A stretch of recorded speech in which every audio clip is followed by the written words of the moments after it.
Linaw ng tubig oh. Ewan ko lang kung may isda rito. Yan, lalakad na tayo. Nagmamakto lang bata. Gusto nang tumalon. Talon! Sige, talon. Woo! Punta kami sa falls. Lamig ng tubig mga par. Diba?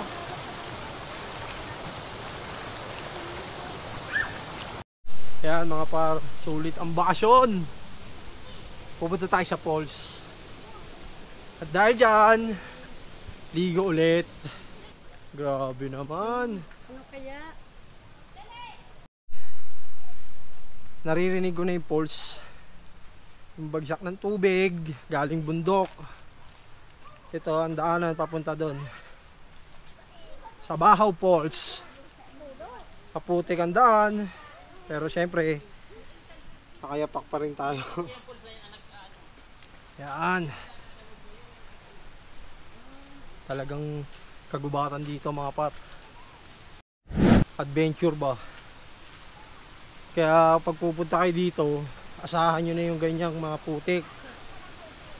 Meron naman ginagamit na tsinelas para dito yung makapit. Kaya ang problema, wala tayong ganun. Kaya tamang paalam tayo. Yan ang ating mga kasama, si Nanay at si Boss Laps. Yan. Pababa naman.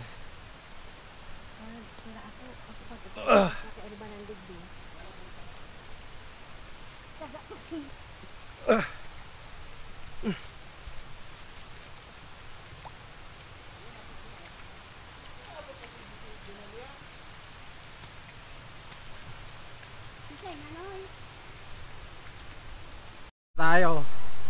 Malapit na tayo sa ilog. Sa falls. Ayan na. Konti na lang. Wow! Ang ganda. Wow! Ang ganda dito. Oh. Solid. Solid talaga. Ayan o, tulay. Panalo mga par. Yung linaw. Ang linaw dito. So yan, may mga naliligo na. Shout out par. So mamaya maliligo na tayo. Dahil mamaya alas 6 ay uuwi na tayo sa Maynila. Hindi na natin to ma-experience.